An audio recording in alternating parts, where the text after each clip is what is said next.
Message. Message.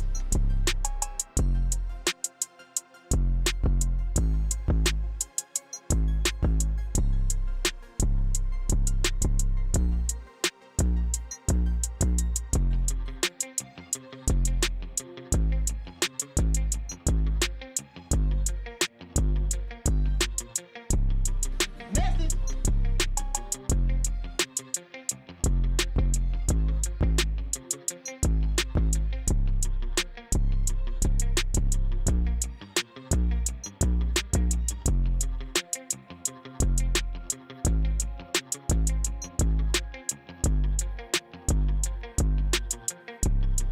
Message.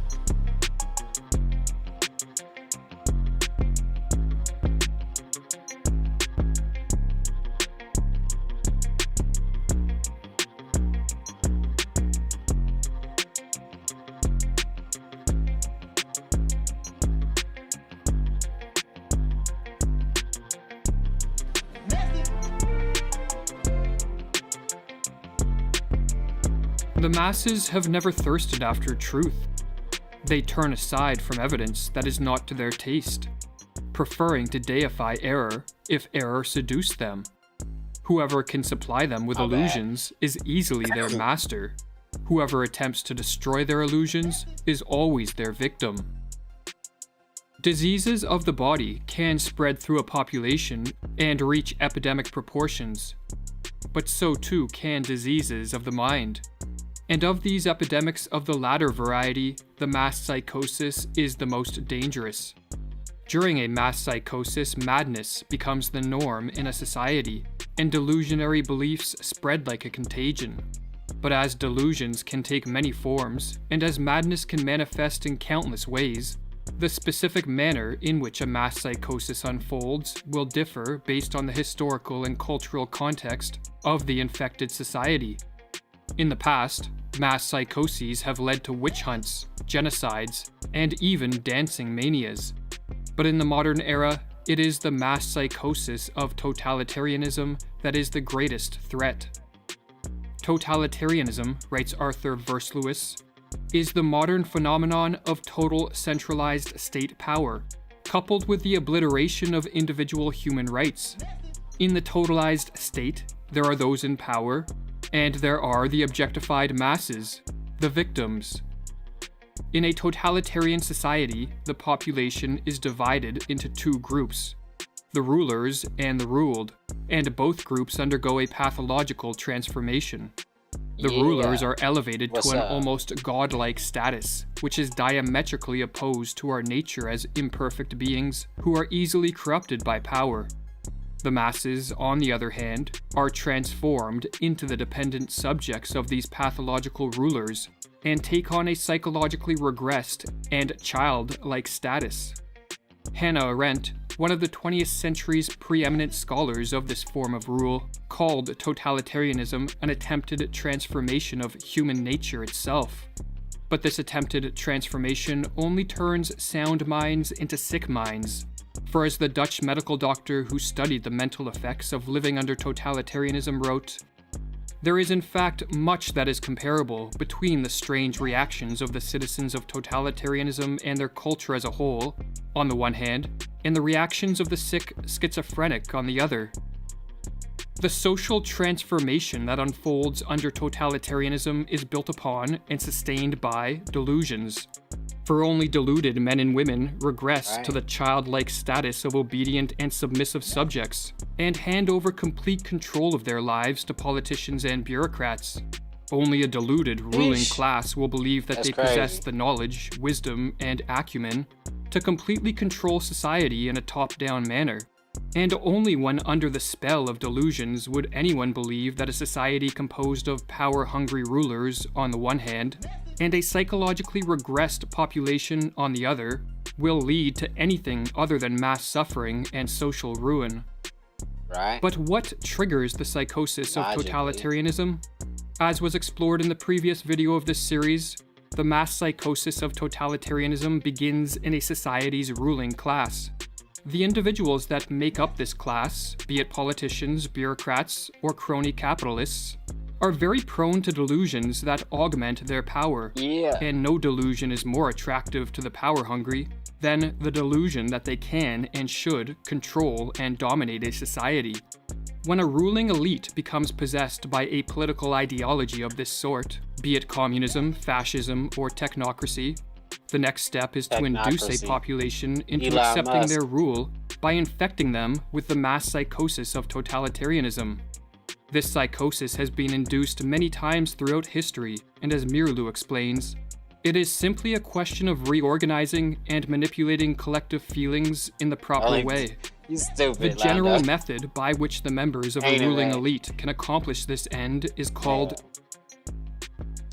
Two things I ain't never seen, man. There's a UFO and a bitch I need. You know what I'm saying, man?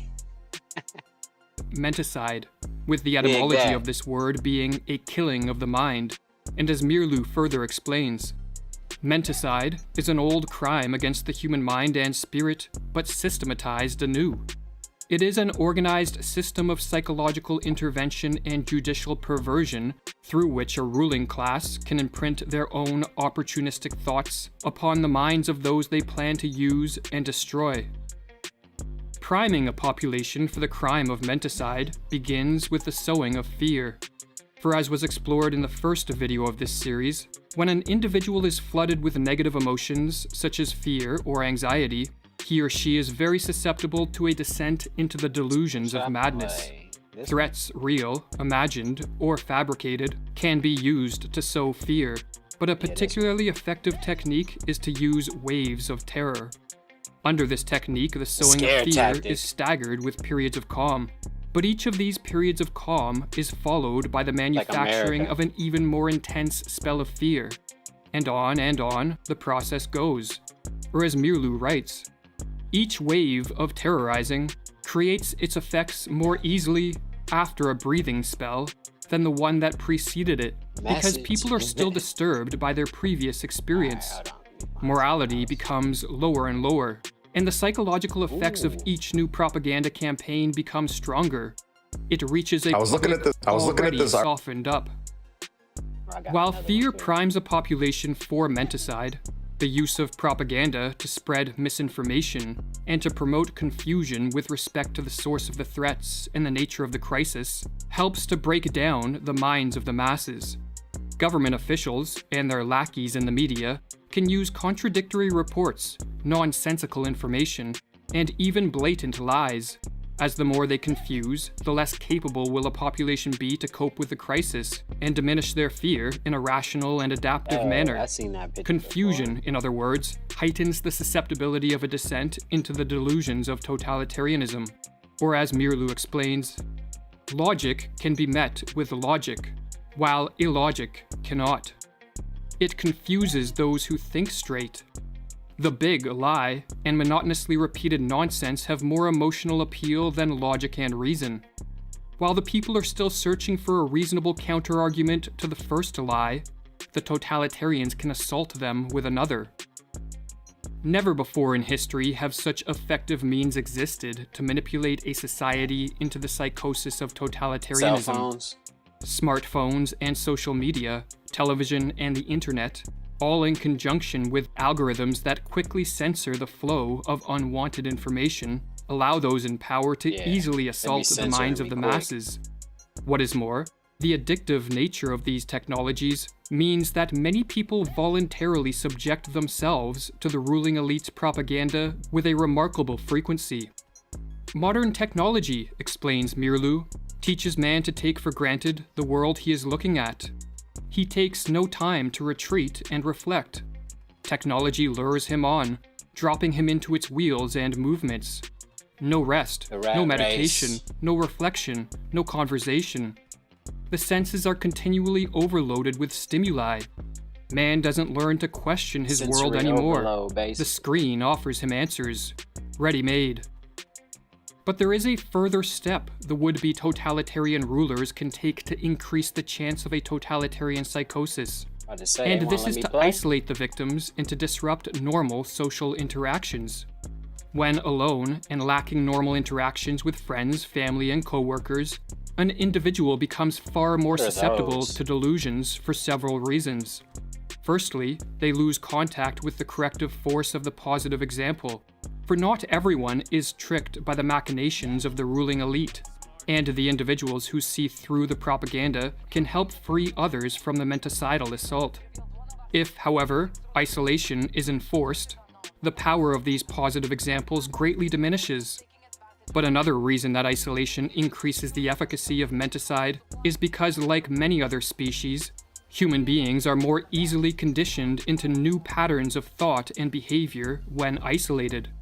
Or as Mirlu explains with regards to the physiologist Ivan Pavlov's work on behavioral conditioning, Pavlov made another significant discovery. The conditioned reflex could be developed most easily in a quiet laboratory with a minimum of disturbing stimuli.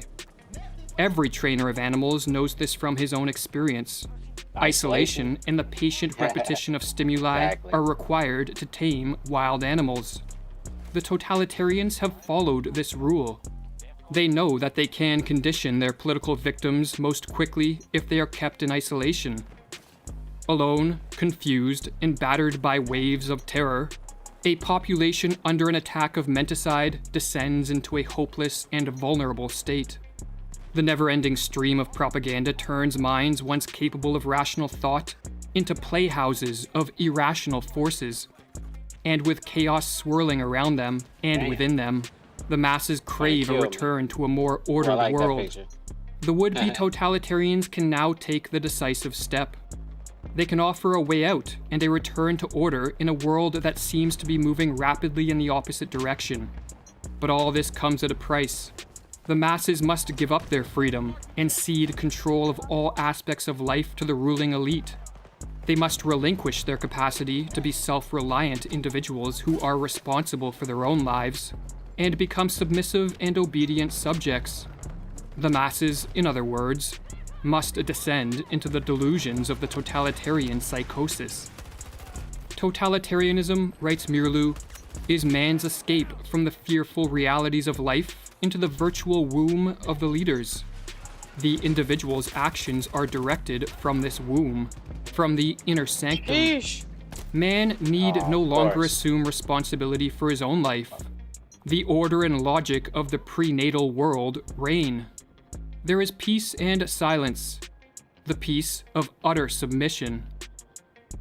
But the order of a totalitarian world is a pathological order.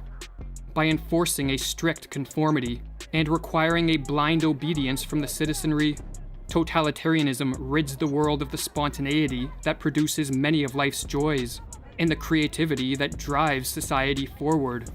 The total control of this form of rule, no matter under what name it is branded, be it rule by scientists and doctors, politicians and bureaucrats, or a dictator, breeds stagnation, destruction, and death on a mass scale. And so perhaps the most important question facing the world is how can totalitarianism be prevented? And if a society has been induced into the early stages of this mass psychosis, can the effects be reversed? Right? While one can never be sure of the prognosis of a collective madness, there are steps that can be taken to help effectuate a cure. This task, however, necessitates many different approaches from many different people. For just as the menticidal attack is multi-pronged, so too must be the counterattack. According to Carl Jung, for those of us who wish to help return sanity to an insane world, the first step is to bring order to our own minds and to live in a way that provides inspiration for others to follow. It is not for nothing that our age cries out for the Redeemer personality, for the one who can emancipate himself from the grip of the collective psychosis and save at least his own soul, who lights a beacon of hope for others, proclaiming that here is at least one man who has succeeded in extricating himself from the fatal identity with the group psyche. But assuming one is living in a manner free of the grip of the psychosis, there are further steps that can be taken. Information that counters the propaganda should be spread as far and as wide as possible. Sheesh. For the truth is more powerful than the fiction and falsities peddled by the would-be totalitarian rulers. and so their success is in part contingent on their ability to censor the free flow of information. Another tactic is to use humor and ridicule to delegitimize the ruling elite, or as Mirlu explains, we must learn to treat the demagogue and aspirant dictators in our midst with the weapon of ridicule. The demagogue himself is almost incapable of humor of any sort, and if we treat him with humor, he will begin to collapse.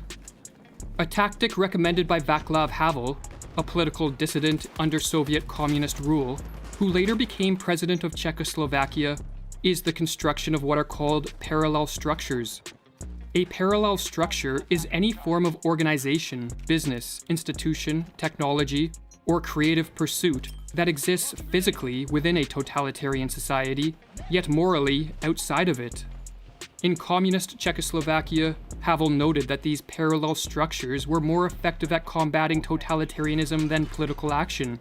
Furthermore, when enough parallel structures are created, a second culture, or parallel society, spontaneously forms and functions as an enclave of freedom and sanity within a totalitarian world. Or as Havel explains in his book, The Power of the Powerless. What else are parallel structures than an area where a different life can be lived? A life that is in harmony with its own aims, and which in turn structures itself in harmony with those aims.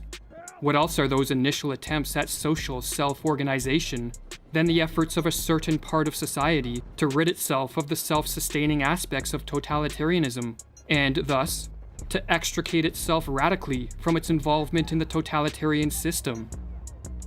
But above all else, what is required to prevent a full descent into the madness of totalitarianism is action by as many people as possible. For just as the ruling elite do not sit around passively, but instead take deliberate steps to increase their power, so too, an active and concerted effort must be made to move the world back in the direction of freedom.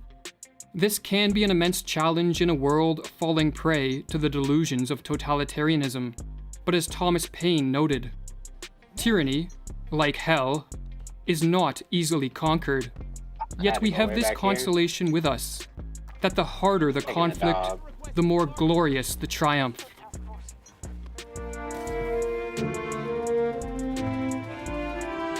All right, that was not too bad. I mean, let's get article from 1918 from Washington, D.C., and found it really odd that in the bottom left-hand corner, they were mentioning a group of Russian fighters that are said to be the last set of Russian Tartar warriors. Russian Tartar warriors? What? The last set? Did they capture Tartaria within the last 300 years and take their warriors? I believe so. In episode 24, we talked about Tartaria's flag showing a dragon and then showing Russia's flag, and it showed the horse trampling the dragon. And was this a dragon? Or was this a griffin? We'll begin to talk about griffins in future episodes. I really think we're beginning to see that present-day Russia did take over this Tartarian empire, and it was not thousands of years ago. It might have been the key that started this brand new timeline that our current civilization is living within. Thank you for joining me for episode 25 of my lunch break. I hope you're all having a great day, and if you're new, welcome. Oh yeah. Hold on, let me like the video. These dudes' videos are good. In 1386, of course. Only 637 years ago. Hold on, and we have to remember how advanced the people... My bad. And I want to give a shout out to our sponsor over on Patreon, Victor Perez. For only $19.99 a month, you can also be a sponsor on this channel and get a shout out for the next 4 weeks as well. That link will be right in the description below. Thank you for your support. The Milan Cathedral looks like something we built today, doesn't it? I think my town built a few of these last year. Could you imagine? Construction began on the Milan Cathedral in 1386, of course, only 637 years ago. And we have to remember how advanced the people of 1386 were. They drove around in electric cars, had wireless internet. They could video call each other from thousands of miles away, and could press a button and get their groceries delivered to their house. Oh wait, no, that's us. What did they have? Flying cars? Not much. What? They rode around on donkeys and didn't have bathrooms in their house? How is it possible that they built the Milan Cathedral then? And we can't today? Do you all get the point? Which construction company worked for 600 years? The narrative is ridiculous. The way they explained the people from 600 years ago is insane. They were obviously more technologically advanced than us at the time that this cathedral was built. Remember, I always say that this is my opinion, and you can believe whatever you would like to believe. This is all based on my research, and I'm just sharing what I've found in my own way. But no, we did not build this cathedral. If we did, we, meaning this current civilization that we are living with today, then why did we stop building with this type of perfection all over the world, not just in Italy? This is a worldwide agenda that is keeping back knowledge that we previously had and we're clearly capable of doing. There is some sort of suppression going on. And when we see this cathedral, it makes us very easy to understand. It's right in our faces. You can see it. You don't need to convince anyone that this is incredible and way out of our league. 135 spires, 354 feet in the air. Here, they show a fake picture drawing of this cathedral in 1745. So for 359 years, they basically didn't get anything done. In this depiction, they have no spires, no incredible architecture, no stonework. It even shows some wood planks at the top, pretending like that was how they built. So now an updated photo in 1838, only 93 years later. What do you know? The whole thing is done and completed. Because the 1800s people just knew what they were doing, of course. This couldn't be more of a joke, in my opinion. This did not take 600 years to build. It didn't take generations upon generations of people to build. Whoever built this had the knowledge and built it within their lifetime. This is the same insane type of narrative that they tried to get away with. For the construction of the Cologne Cathedral in Germany, here they try to give us a list of all the masterminds behind this project. 78 people, over 600 years. The first 63 people were basically useless, since nothing was accomplished until 1800. According to the narrative. My point here, and of course my opinion, is that these people are all a bunch of fake names, fake characters, or had no involvement in the construction of this building, especially any character that is given to us that is said to be before the year 1800. Because right around this time period is where our timeline begins, in my opinion. And everything before that is null and void. And my first 24 episodes show hours of factual evidence of this. Now, it's possible it is around 1750, or if we're giving them the benefit of the doubt, possibly 1700. But if anyone can go back and look at your family tree, why does it stop at a certain point? Why can we not trace it back to 1600, 1500, 1400? None of us. How did our families get here? Where did we come from? Something happened is all I'm trying to say. Right around 300 years ago. Now, let's get back on track. What is going on with the front door of this Milan Cathedral? It looks like it's showing us an event, especially the top part that is covered by a net. It looks like there's something going on with the two individuals right in the center at the top. Like a very important meeting between two very important people. With angels and all these different type of people on the ground and other types of beings in the air that were able to fly. Just very interesting, whether it was a true event or not. But if they were the ones that constructed this place, then why wouldn't they put something important on their front door? I would love to go there and see this up close. Now let's go inside these giant storytelling doors and see what's inside. We are given marble flooring, marble columns. The ceiling is clearly a pattern that is meaningful to a knowledgeable society. They pretend like they are still constructing this today. They aren't constructing it today. This thing is done. It's been done. And we aren't building another one. So we used to build with stone and marble in the 1800s, supposedly. So we must have been using plastic siding for centuries before that, right? Since we are, of course, a civilization of advancement and evolving. So what is this in 1950? We begin to build worse than before? Fine, it's cost effective. But why lose all ability all over the world? To ever construct a building ever again, the way they were built in the past with marble and stone. Not one. You would think it would be even 95% plastic siding, 5% stone and marble, or even 99% siding and 1% stone and marble. But the fact that there is not one single structure in the world being built like the old world is telling, to say the least. It does remind me of when Don Pettit said that the telemetry data has been deleted, and it's a painful process to get it back. I'd go to the moon in a nanosecond. The problem is we don't have the technology to do that anymore. We used to, but we destroyed that technology, and it's a painful process to build it back again. Except with buildings. We know that it was possible. There's physical proof. It's right here in front of all of us, all over the world. Why are we no longer able to construct like this? Any architect or construction worker will agree. The technology is missing. It's hidden from us at the very least, and we would like it back now. And we have a bonus today. We have some more breaking news of buildings being burned to the ground today. a historic Massachusetts church that dates back to 1743. It became engulfed in flames this past Friday. The first congregational church in Spencer, Massachusetts, about 50 miles outside of Boston. This church was set ablaze after suspected of being hit by lightning, because we all know that lightning strikes every house on the block. Oh, no, that's not true. Lightning only strikes structures that are from the old world and burns them right to the ground. That's what it was. Now I remember. It's unbelievable how many old world buildings are just being destroyed even today. All over the world. Flames burst out the sides of the ancient church's steeple and quickly spread to the ground floor. Before the raging fire ultimately overcame it, the church was empty, of course, when the fire broke out. Nobody was around to see who started the fire.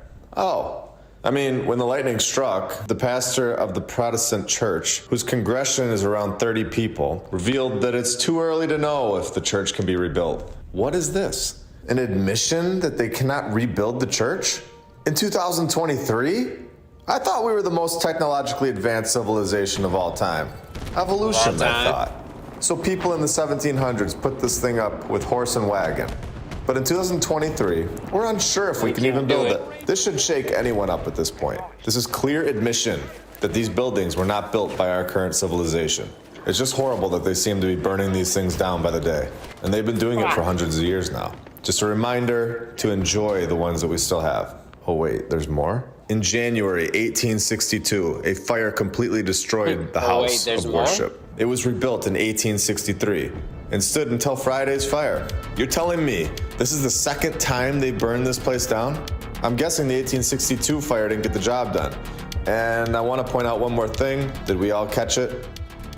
1862, it was burned, and it was rebuilt in a year in 1863.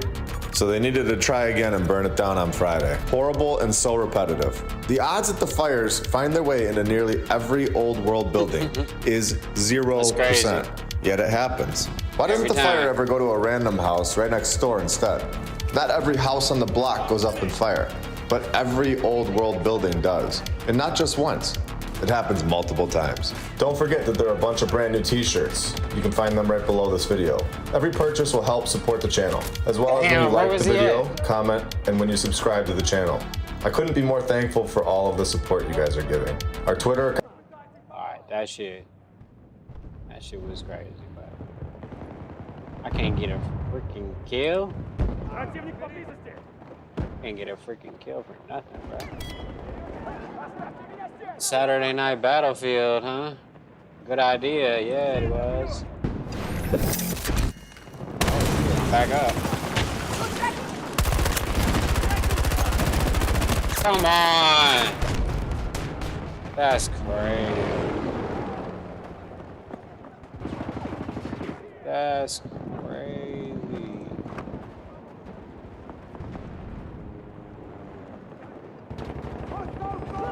Crazy, bro.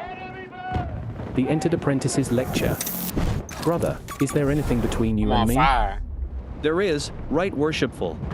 What is it, brother? Pray. A secret. What is that secret, brother? Masonry. Then I presume you are a Mason? I am so taken and accepted among brothers and fellows. Pray, what sort of a man ought a Mason to be? A man that is born of a free woman. Where was you first prepared to be made a Mason? In my heart. Where was you next prepared? In a room adjoining to the lodge. How was you prepared, brother? I was neither naked nor clothed, barefoot nor shod, deprived of all metal, hoodwinked, with a cable tow about my neck, where I was led to the door of the lodge, in a halting moving posture, by the hand of a friend, whom I afterwards found to be a brother. How do you know it to be a door, you being blinded?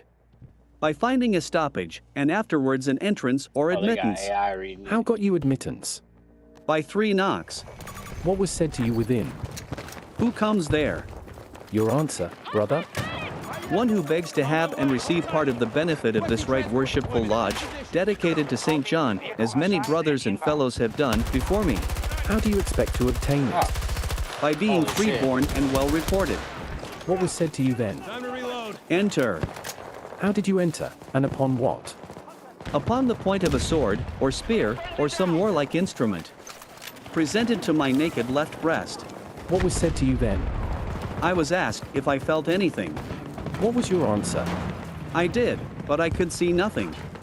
You have told me how you was received. Pray, who received you? The junior warden. How did he dispose of you?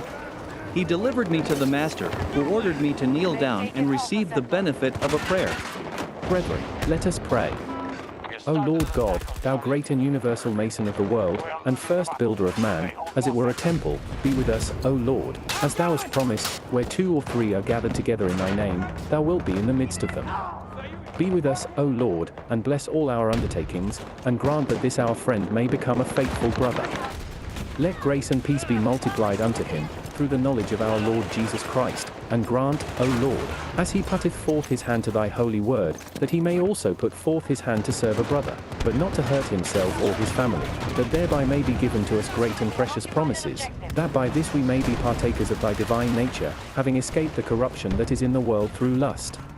O Lord God, add to our faith, virtue, and to virtue, knowledge, and to knowledge, temperance, and to temperance, prudence, and to prudence, patience, and to patience, godliness, and to godliness, brotherly love, and to brotherly love.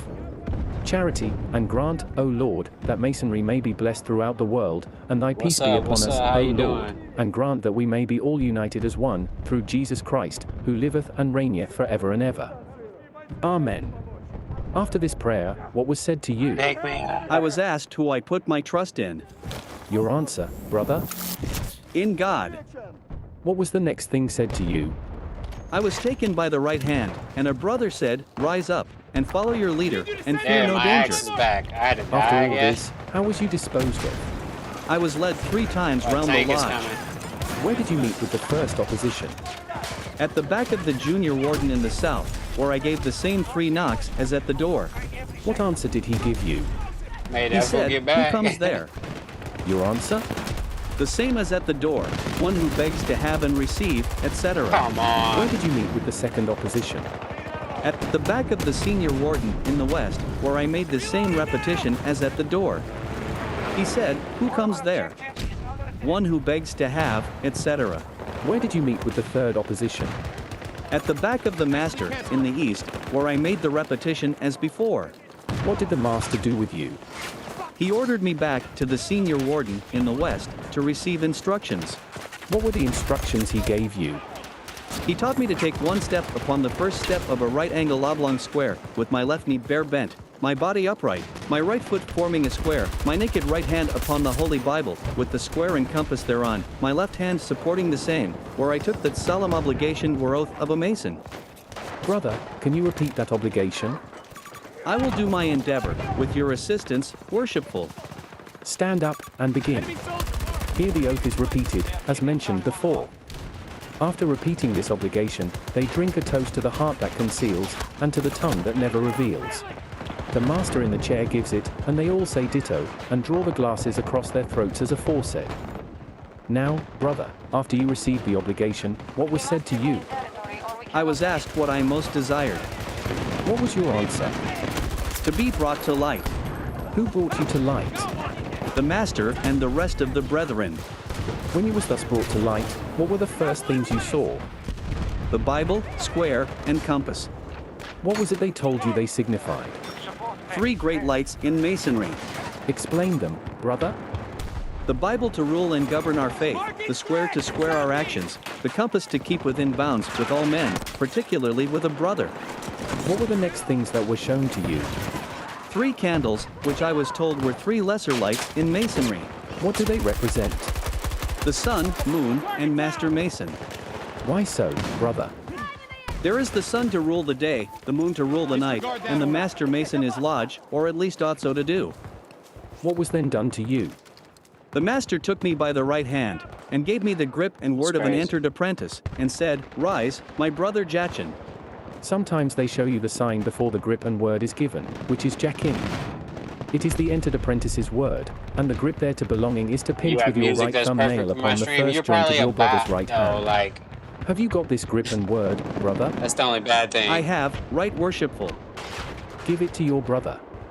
Then he takes his next brother by the right carry hand messages and gives him the grip and the word as before described. I don't know. The first brother gives him the grip. The second brother says, What's this? Also, music is cool, but like, I'm good. Thanks, though. Appreciate it. We have begun our attack on Charlie 2. Dang, so that shit's glitching too? Oh, they gotta fix some shit. That's what's going on. Some new bugs got introduced. That's what it is. But nah, yeah, I got some music and shit too, but I ain't trying to deal with copyright shit, so I'd rather listen to some enlightenment instead. You dig? The grip of an entered apprentice. Has it got a name? It has. Will you give it me? I'll letter it with you, or halve it. I'll have it with you. Begin. No, you begin first. J.A. Chin. J.A. Chin. It is, right worshipful master. What was the next thing that was shown to you? The guard or sign of an entered apprentice. Have you got the guard or sign of an entered apprentice? He draws his right hand across his throat, as aforesaid, to show the master that he has. After this, what was said to you? Should I go?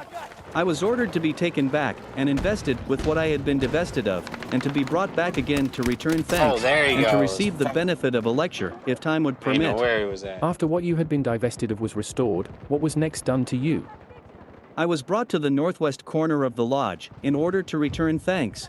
How did you return thanks? I stood in the northwest corner of the lodge, and with the instruction of a brother I said, Master, senior and junior That wardens, fool getting- senior and junior deacons, getting people and the right rest of the there. brethren of this lodge, I return you thanks for the honor you have done me in making me a Mason, and admitting me a member of this worthy society. What was then said to you? They got him, finally. The master called me up to the northwest corner of the lodge, at his right hand. Did he present you with anything? He was He almost presented me there. with an apron, which he put on me. He told me it was a badge of innocence, more ancient than the golden fleece or the Roman eagle, more honorable than the star and garter, or any other order under the sun that could be conferred upon me at that time, or any time hereafter.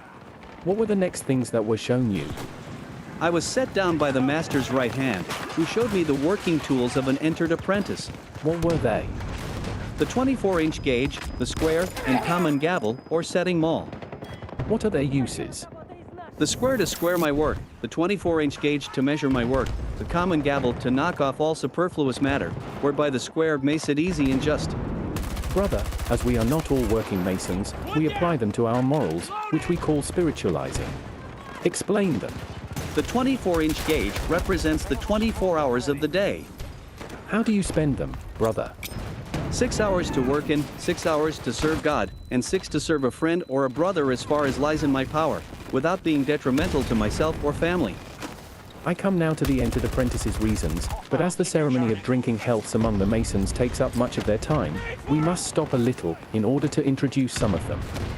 The first is, to the heart that conceals, and the tongue that never reveals, then, the king and royal family, and, to all brethren wheresoever dispersed.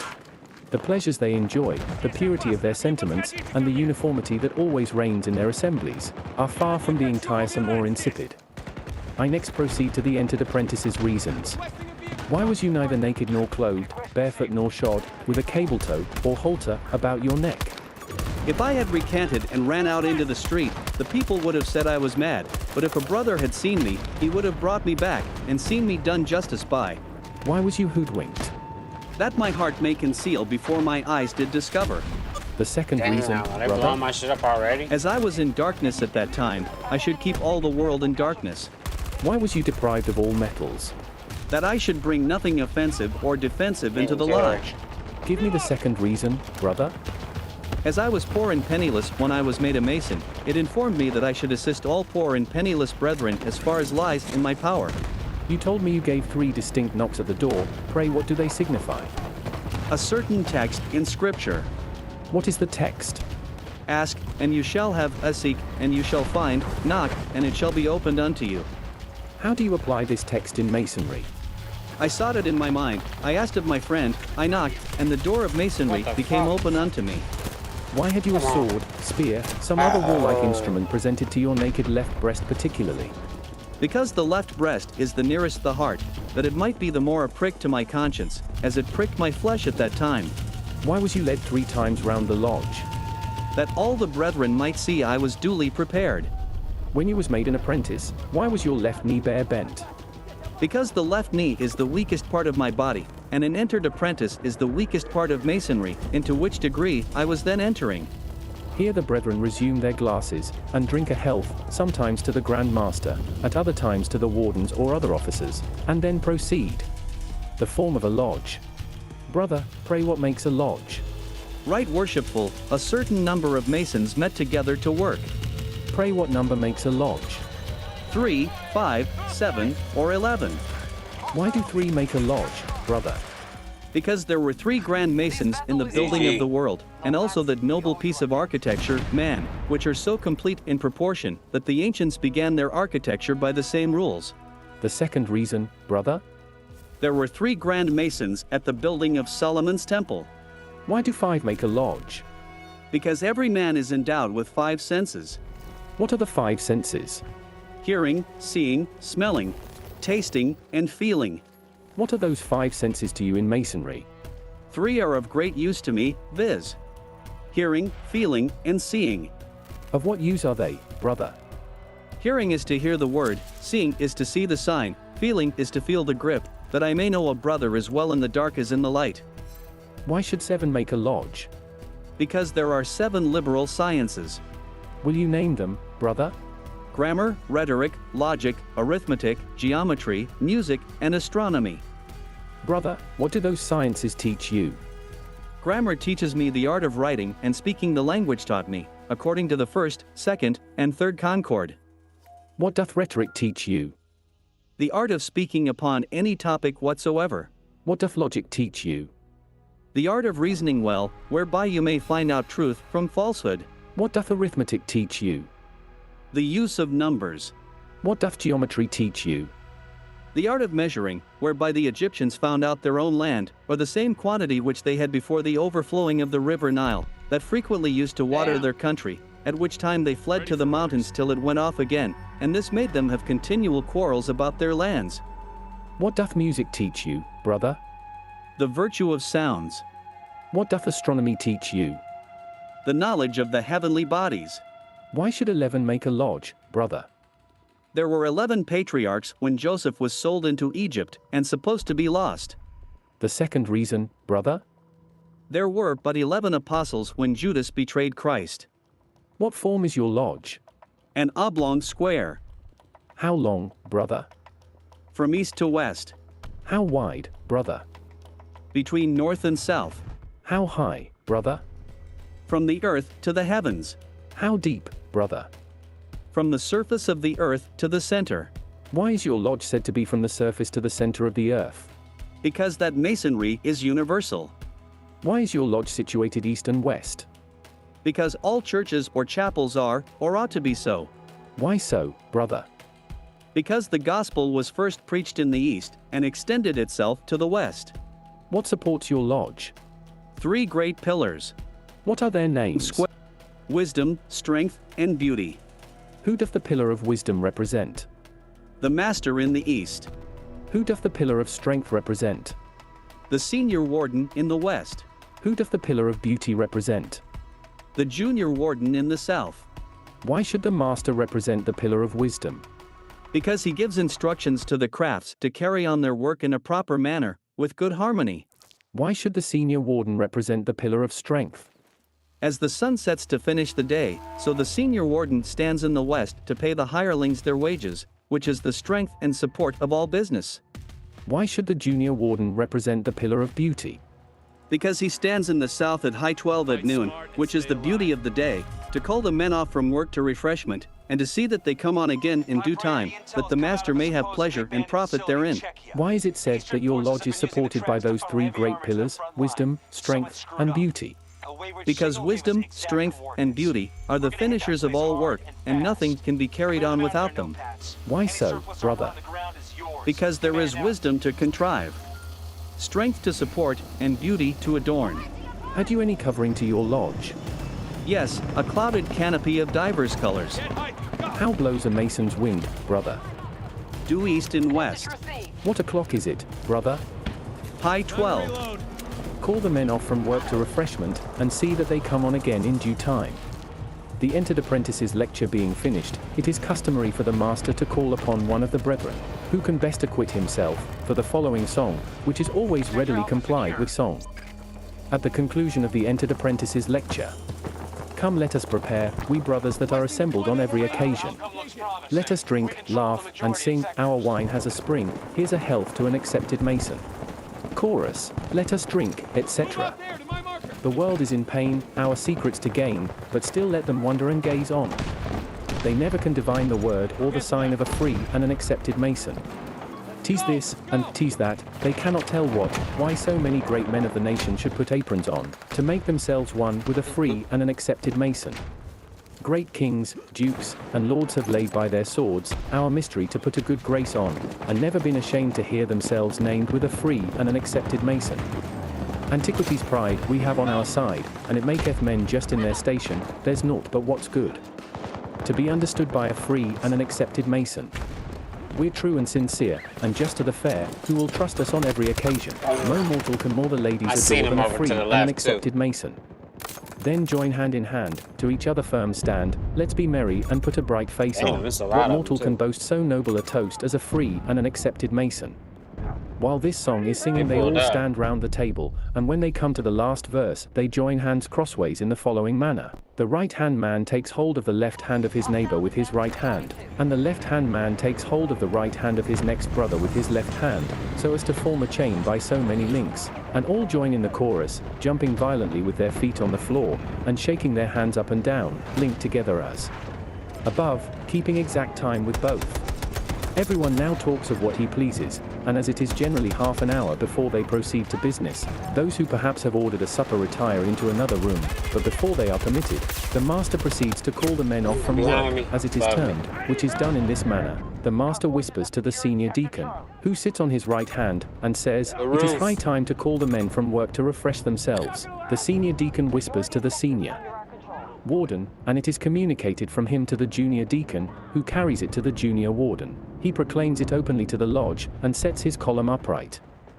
And the senior warden lays his down, which signifies that the junior warden is entrusted with the care of the lodge while the brethren refresh themselves.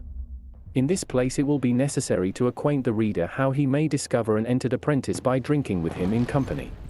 Take the glass with your right hand and draw it across your throat, either before or after you drink, and if an apprentice is present he will immediately take notice of it, by asking you some question in masonry, which you will readily answer from this book.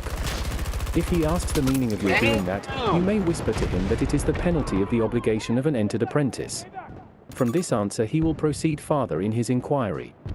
The brethren having now regaled themselves, they take their seats, and the master proceeds to set them on again, which is performed in the same manner as the calling off, with this difference, the warden proclaims, "It is our worshipful master's pleasure that this lodge is called from refreshment to work." The junior warden lays down his column, and the senior sets his up. But as it often happens that the time will not permit for the fellow crafts lecture, they close the lodge, which is done after the same manner as that of opening. The senior warden declares it in the following words: "It is our master's will and pleasure that this lodge stand closed till the 1st or 3rd Wednesday in next month, according to the night the lodge is held." Then the master, wardens, deacons, secretary, etc., take off the ensigns and ornaments from their necks, and everyone is at liberty to depart or stay longer. Everything of masonry is excluded. They talk of what they please, and sing for their amusement. I shall now proceed to the second degree of masonry, called the fellow crafts, that is, one who has served his time justly and lawfully as an entered apprentice, and desires to become more perfect in masonry, by being a fellow craft. But in most lodges at this time, they are made entered apprentices and fellow crafts the same evening. The ceremony is the same, though they have different lectures, password, and grip, belonging to each.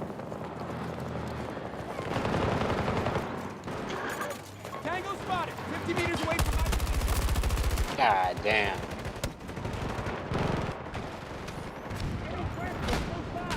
Crazy. The fellow crafts lecture. Brother, are you a fellow craft? I am. Try me, prove me. Where was you made a fellow craft? In a just and lawful lodge. How was you prepared to be made a fellow craft? I was neither naked nor clothed, barefoot nor shod, in a halting moving posture, deprived of all metal. I was led to the door of the lodge by the hand of a brother. How got you admittance? By 3 distinct knocks. What was said to you within? Who comes there? Your answer, brother? One who has served his time justly and lawfully as an entered apprentice, and now begs to become more perfect in masonry by being admitted a fellowcraft. How do you expect to attain to this Oh, I degree? didn't even see him. By I the was going benefit to of a password. kill that vehicle Have you got inside. that password? That's crazy. I have. Give it me, brother. Shibboleth. What did he then say to you? Pass, Shibboleth. What became of you, then? I was led twice round the lodge. Where did you meet with the first opposition? At the back of the senior warden. Where did you meet with the second opposition? At the back of the master, where I repeated the same as before. What did he do with you? He ordered me back to the Dead. senior warden to receive instructions. What instructions did he give you? He taught me to show the master my due guard, and to take 2 steps upon the second step of a right-angled oblong square, with my right knee bent bare, my left foot forming a square. My body upright, my right hand upon the Holy Bible, my left arm supported by the points of the compasses, forming a square, or I took the obligation of a fellowcraft. Have you got that obligation, brother? I have, right worshipful. Can you repeat it? I'll do my endeavor, right worshipful, with your assistance. Pray stand up, let the brethren hear it. The obligation of a fellow craft. I, AAB, of my own free will and accord, and in the presence of Almighty God, and this right worshipful lodge, dedicated to St. John, do hereby swear that I will always hail, conceal, and never reveal that part of a fellowcraft to an entered apprentice, or either of them, except it be in a true and lawful lodge of crafts, him or them whom I shall find to be such, after just trial and examination. I do furthermore swear that I will answer all the signs and summonses sent to me from a lodge of crafts, within the length of a cable tow. I also swear that I will not wrong a brother, nor see him wronged, but give them timely notice of all approaching dangers whatsoever, so far as in me is. I will also serve a brother as much as lies in my power, without being can't go back detrimental to up. myself or family, and I will keep all my brother's secrets as my own, that shall be delivered to me as such, murder and treason excepted.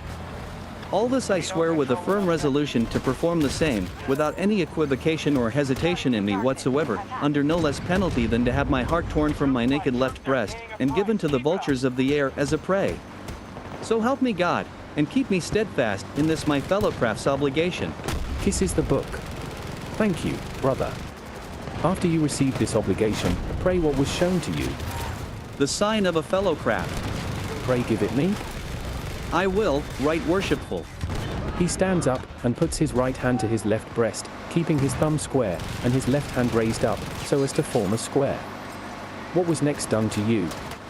He took me by the right hand, and gave me the grip and word of a fellowcraft, and the pass grip. What did he then do to you? He took me by the right hand and said, Rise, brother Boaz. What followed after that, brother?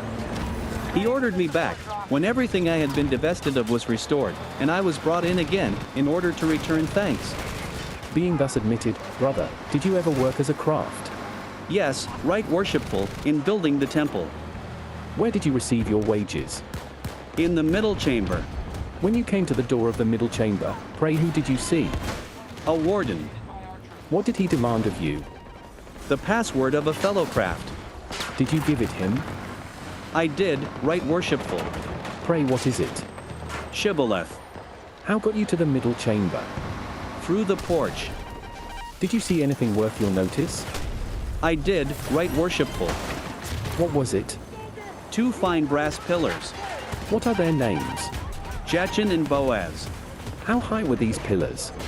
35 cubits, with chapiter 5 cubits, which made 40 in the whole. This is described more clearly in the 3rd chapter of the 2nd book of Chronicles, verse 15. What were they ornamented with, brother? 2 chapiters, each 5 cubits in height. What were they adorned with besides? Lilywork, network, and pomegranates. Were they hollow, brother? Yes, right worshipful. How thick was the outside coat? 4 inches. Where were they cast?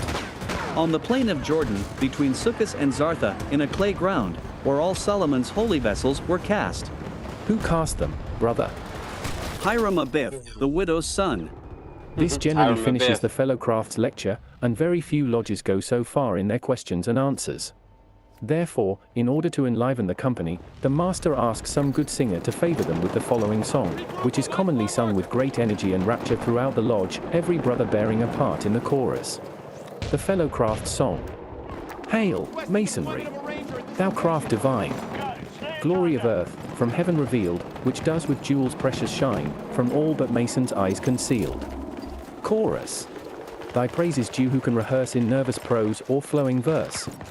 As men from brutes distinguished are, a mason other men excels, for what's in knowledge choice or rare but in his breast securely dwells. His silent breast and faithful heart preserves the secrets of the art. From scorching heat and piercing cold, from beasts whose roar the forest rends. From the assaults of warriors bold, the mason's art mankind defends. Chorus. Be to this art due honor paid, from which mankind receives such aid. Ensigns of state that feed our pride, distinctions troublesome and vain, by masons true are laid aside. ART's freeborn sons such toys disdain. Chorus.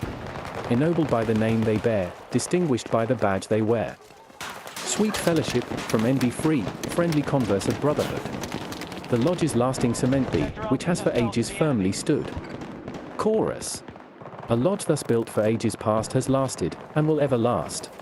Then in our songs be justice done to those who have enriched the art, from Jabal down to Aberda. And let each brother bear a part. Chorus. Let noble masons' healths go round, their praise in lofty lodge resound. In company the fellow craft takes the pot or glass and draws it across his left breast, and touches it, the penalty being this, that he would sooner have his heart torn from his left breast, and given to the fowls of the air, than discover the secrets of masonry. Sometimes this is done with the right hand only, as it is less taken notice of by strangers. Someone, get over here and help me, please. That's crazy, bro. I can't believe it. Having given the entered apprentice and fellow crafts part, I now proceed to the third and last degree of masonry, which is termed the master's part, it being performed in the same manner as the other two, viz., by way of question and answer, and is as follows. Brother, where have you been? In the west. And where are you going? To the east. Why do you leave the west and go to the east? Because the light of the gospel was first shown in the east. What are you going to do in the east? To seek for a lodge of masters. Then you are a master mason, I presume. I am so taken and accepted among masters. Where was you made a master? In a lodge of masters. How was you prepared to be made a master? My shoes were taken off my feet, my arms and breast were naked, and I was deprived of all metals. In this manner I was led to the door of the lodge. How got you admittance? By 3 distinct knocks. What was then said to you from within? Who comes there? Your answer, brother? One who hath lawfully and truly served his time as an entered apprentice and fellowcraft, and now begs to attain the last and most honorable degree of masonry, by being admitted a master. How do you expect to attain it? By the benefit of a password. Can you give me that word, brother? I can and will, right worshipful. Pray give it me, then. Tubal Cain. What was then said to you? Enter Tubal Cain. How was you disposed of? I was led round the lodge. Where did you meet with the first opposition? At the back of the master. What did he demand of you? Come on, what The was same that? as at Oh, the he was door. right there. How did he dispose of you? He ordered me back to the senior warden in the west to receive proper instructions. I knew he was What were somewhere. these I instructions, just didn't find brother? him. He instructed me as I stood in the west, first, to show the master in the east the dugard or sign of an entered apprentice, and take 1 step upon the first step of the right angle of an oblong square, with my left foot forming a square. Secondly, to make 2 steps upon the same oblong square, and to show the sign of a fellowcraft. Thirdly, I was taught to take 2 steps upon the same oblong square, with both my knees bent and bare, my body upright, my right hand upon the Holy Bible, both points of a pair of compasses being pointed to my right and left breast, where I took the solemn oath or obligation of a master mason. Brother, can you remember the obligation you speak of? I'll do my endeavor, right worshipful, with your assistance. Pray stand up and begin. I, AAB, of my own free will and accord, And in the presence of Almighty God in this right worshipful lodge, dedicated to Holy St. John, do hereby and herein most solemnly and sincerely swear that I will always hail, conceal, and never reveal this part of a master mason to a fellow craft, any more than that of a fellow craft to an apprentice, or any of them to the rest of the world, except in a true and lawful lodge of masters, him or them whom I shall find to be such after a just trial and examination. I furthermore do swear that I will attend all summonses sent to me from a lodge of masters, if within the length of a cable tow. I will also keep all my brother's secrets as my own, treason and murder excepted, and that at my own free will. I will not wrong a brother, or see him wrong, but give him notice of all danger, as far as in my power lies. And I also swear that I will conform myself to all the laws and institutions of this lodge. Wow. All this I swear, with a firm and fixed resolution to perform the same, under no less There we penalty go. than to have my body severed in two, the one part carried to the south, and the other to the north, my bowels burned to ashes, and the ashes to be scattered to the four winds of the heavens, that no farther remembrance of such a vile wretch may exist among men, and in particular masons. So help me God, and keep me steadfast in this my master's obligation. Kisses the book. Thank you, brother. Pray what was shown you after you received this obligation. One of the master's signs. The sign is given by drawing your right hand across your belly, which is the penalty of the obligation. Then he gives the master the grip of an apprentice, who says, What's this? the person answers, The grip of an entered apprentice. has it got a name? It has. Will you give it me? Jachin.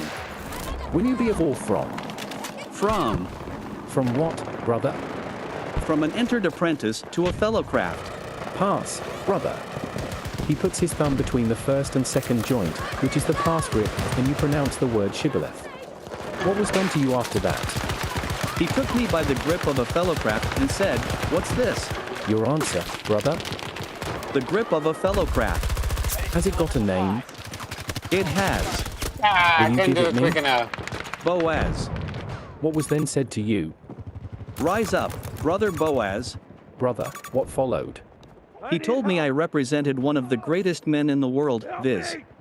Our Grand Master Hiram, who was killed just at the finishing of the temple, and the manner of his death is thus related. There were originally 15 fellow crafts, who, perceiving the temple almost finished, and not having received the master's word, they grew impatient, and agreed to extort it from their master Hiram, the first opportunity they could find of meeting him alone, that they might pass for masters in other countries, and receive the wages or profits of masters. But before they could accomplish their scheme, 12 of them recanted. The other 3 were obstinate, and determined to have it by force, if no other way could be found. Their names were Jubila, Jubilo, and Jubilam. It being always the custom of Hiram at 12 at noon, as soon as the men were called off to refresh themselves, to go into the Sanctum Sanctorum, or Holy of Holies, to pay his devotion to the true and living God, the 3 assassins above mentioned placed themselves at the east, west, and south doors of the temple. At the north there was no entrance, because the rays of the sun never dart from that point. Hiram, having finished his prayer to the Lord, came to the east door, which he found guarded by Jubila, who demanded the master's grip in a resolute manner. He received for answer from Hiram that it was not customary to ask it in such a strain, that he himself did not receive it so, adding that he must wait, and time and patience would bring it about. He told him farther that it was not in his power alone to reveal it, except in the presence of Solomon, hacked, king all of type of Israel, shit. and Hiram, king of Tyre. Jubila, being dissatisfied with this answer, struck him across the throat with a 24-inch gauge. Hiram, upon this usage, flew to the south door of the temple, where he was met by Jubilo, who asked him the master's grip and word in like manner as Jubila had done before, and on receiving the same answer from his master, he gave him a violent blow with a square upon his left breast, which made him reel. Upon recovering his strength, he ran to the west door, the only way left him of escaping, and on being interrogated by Jubilam to the same purport, who guarded that passage, to whom he replied as at first, he received a terrible fracture upon his head with a gavel or setting maul, which occasioned his death. After this they carried his body out at the west door, and hid it under some rubbish till 12 o'clock the next night, when they met by agreement, and buried him on the side of a hill, in a grave 6 feet perpendicular, dug east and west. After you was thus knocked down, what was said to you then? I was told I Sheesh. represented one of the greatest men in the world lying dead, Cannon. viz. our Grand Master Hiram. Thank you, brother. Pray go on. As I lay on my back, the master informed me how Hiram was found, and by what means the 3 ruffians were discovered, as follows. Our master Hiram's not coming to view the workmen as usual. King Solomon caused strict search to be made, but this proving ineffectual, he was supposed to be dead. The 12 fellowcrafts who recanted, hearing the report, their consciences pricking them, went to Solomon with white aprons and gloves, emblems of their innocence, and informed him of everything relative to the affair, as far as they knew, and offered their assistance in order to discover the 3 other fellowcrafts who had absconded. They separated and divided themselves into 4 parties, 3 east, west, north, and south, in quest of the murderers. As one of the 12 was traveling on the seaside near Joppa, being fatigued, he sat down to refresh himself, but was soon alarmed by the following piteous exclamations from the cliff of a rock. Oh, that my throat had been cut across, my tongue torn out by the root, and buried in the sands of the sea at low water mark, a cable's length from the shore, where the tide ebbs and flows twice in 24 hours, ere I had consented to the death of our Grandmaster Hiram. Oh, says another, that my heart had been torn from under my naked left breast, and given a prey to the vultures of the air, rather than I had been concerned in the death of so good a master. But, says a third, I struck him harder than you both. It was I that killed him. Oh, that my body had been severed in 2, and scattered to the south and north, my bowels burned to ashes in the south, and scattered between the 4 winds of the earth, ere I had been the cause of the death of our good master Hiram. The fellowcraft, hearing this, went in quest of his 2 associates, and they entered the cliff of the rock, took and bound them fast, and brought them to King Solomon, before whom they voluntarily confessed their guilt, and begged to die. The sentence passed on them was the same as they expressed in their lamentation in the cliff. Jubilah's throat was cut across, Jubilah's heart was torn from under his left breast, and Jubilam's body was severed in 2, and scattered to the south and north. When the execution was over, King Solomon sent for the 12 crafts, and desired them to take the body of Hiram up, in order that it might be interred in a solemn manner in the Sanctum Sanctorum. He also told them that if they could not find a keyword about him, it was lost, for there were only 3 in the world to whom it was known, and unless they were present, it could not be delivered. Hiram being dead, it consequently lost.